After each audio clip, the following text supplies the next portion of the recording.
te xam nañ ne régime bu demee ba yaakaar ne am na ay tiitaange ci existence am day seet ñi ko mun a fànk mu fànk leen loolu moo am ci mbiru Guy Marius Sagna ñëpp xam nañ ne Guy Marius Sagna ñaari at yu gën buñ doon seet ki mën a tuddee opposant te du politique boole ci mais buñ ko mënoon tuddee opposant bi gën a sonal nguur gi Guy Marius Sagna la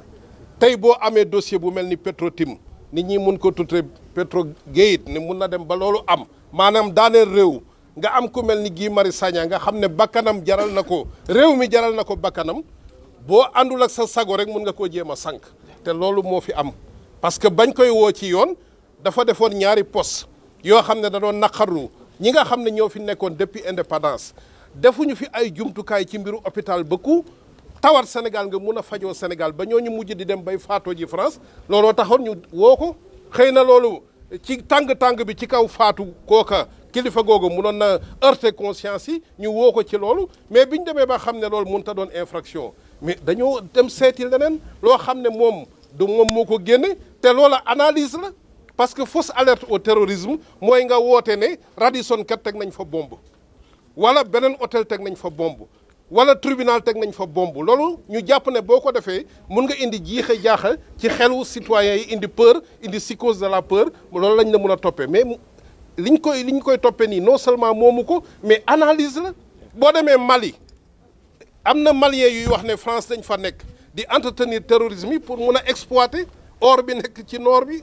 mais loolu est-ce que da ngay topp Maliens yi ci loolu analyse la mun nañ ci ànd mun nañ ci bañ a ànd donc ñu xam ne tey d'abord lu tax mu dal ci kaw Guy Marius Sagna parce que am na lu tax gis nañ ne mun na indi loo xam ne mun na constituer danger pour pouvoir bi ñaareel bi aussi lu tax ñu yóbbu ko information parce que boo ko defoon flagrant délit yi xale yi magistrat yi tey day dem ñu bàyyi ko dañ naan kii deful dara mais comme li leen tax a jóg mooy làqu ko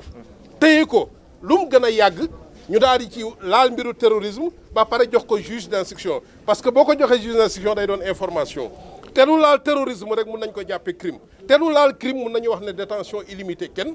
limité wu ko mun nañ ko téye ñetti at ñeenti at donc looloo waral nag tey ñu war a taxaw wane nag ne bañuñu ci société parce que li ñuy wax société loi yi ak règlement yi moo tax société mun a am bu fekkoon ku ne lu la neex nga def société du am mais day fekk nag nit def loo xam ne dafa wàcc yoon mais ku deful dara mais mënoo ko téye te buñ ko mënee téye mooy sûreté humaine amatul Sénégal te ñun ñi ñoo fi nekk ne dañuy xeexal droit de l'homme bu fekkee dañuy téye nit ñi te duñ ci mun dara mais bu yeboo ñu dem nelaw yi parce que loolu mënuñu ko seetaan donc ñu jàpp ne tey combat bi weesu nañu ñun nag ndax sénégalais yëpp la mun a laal moo tax ñu lancé appel également à la presse parce que presse bi dafa joué woon rôle bu am solo de 2000 à 2011 ñun lu ñu waxoon day fekk ci presse bi def analyse bu boppam mais tey buñ nee rek dañ koy jàpp pour fausse alerte presse bi wax loolu yem ci citoyen bi nga xam ne yàlla mayu ko mu am discernement day jàpp ne looloo am alors que journaliste bi même bu deful droit war na mun a wax luy fausse alerte xam ne lii ñu ko toppee du fausse alerte ak yeneen moo tax ñu ne dinañ gën a fexe ba conférence de presse yi di am ñuy gën a alimenter presse bi ba ñu mun a def rôle bi ñuy jouer waaw tey dafa am ci avocat yi ñoom Moussa Sarr Amadou Ali Kane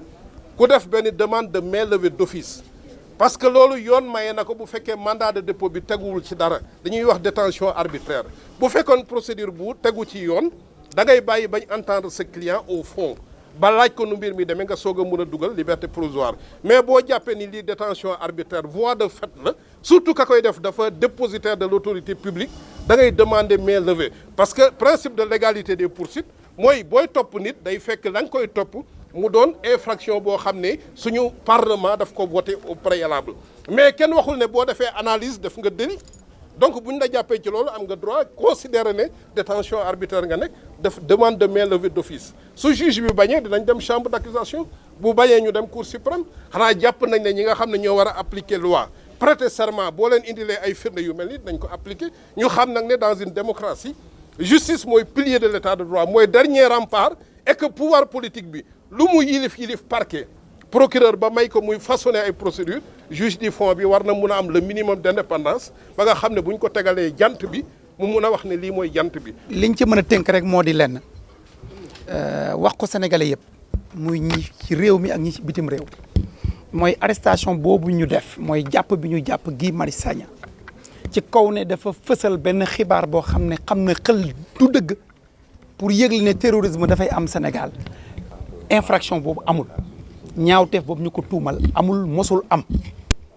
ñu biral askan wi ne poste boobu ñu koy toppee d'abord moom defu ko ba ñuy def conférence de presse boobu mu nga fa woon mais nekkul ci présidium benn kuréel gu mu bokk bu ñuy wax France Dégage moo joxe xalaatam ginnaaw bi mu càmbaree taxawaayu armée française ci Afrique de l'Ouest sowu jant mouvement bi posté ko ñu jàpp ko ci loola ginnaaw bi ñu ko jàppee woon ba pare di ko déglu ci ñaari poste yu mu defoon di wax mbiru système de santé boo xam ne dafa jéggi dayo ci bon ci réew mi kon mu wone ne dafa mel ni dañ ko bëggoon jàpp rek njëkk nañoo jiix gisuñu ñu wëriwaat leneen ca lañ ko wëree tamit tegul ci dara kon mu di ne daanaka mën nañ jàpp ne jaay doole rek la ak salfaañe ak yelleefu ay citoyen mooy bëgg ne réew mi kenn dootu fi wax sa xalaat te loolu nag mënul nekk dañu nekk ci démocratie nekk ci état de droit loolu dañ koo xeex suñuy waajur yi di ko xeex ba mu nekk mu ñëw ba ci suñuy génération te loolu dañ ciy continuer mooy lépp loo xam ne dafa soxal réew mi ci fànn bu mu nekk organisation droits de l'homme yi Guy Marius Sagna am na sañ-sañ ñu joxe ci xalaatam te deful lenn lu dul joxe xalaatam te du moom kuréelam gam bokk mais dañ koy assumer ci doxalinu France ci Afrique maintenant mën nga bañ a d'accord ci xalaatu mouvement bi mais xalaat la xalaat nag duñ ci topp nit liberté d'opinion la liberté d'expression la kon jàpp bi daal liñ mën a tënk mooy teguwul ci dara te dinañu xeex pour mu dellu ci askan wi dellu ci ay xaritam dellu ci ay mbokkam parce que gii dañ ko soxla ci xeexu réew mi te dama ne mouvement yi ñu gis c'est un phénomène nouveau dans l'espace public parce que Sénégal li ñu xamoon mooy parti politique ak organisation droits de l'homme mais mouvement yi nga gis léegi Y'en a marre 1 million frappe débat yooyu yëpp dañuy dundal démocratie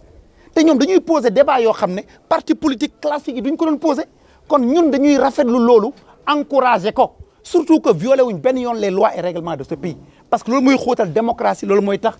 xelu askan wi gën a ubbeeku ñoom dañuy yéex askan wi tey askan wi ñëpp a yeewu dafa mel ni li nit ñi di ragal nguur gi mooy ñu yee askan wi nag il faut ñu yee leen te loolu mooy seen cër loolu daal lañ ci mën a tënk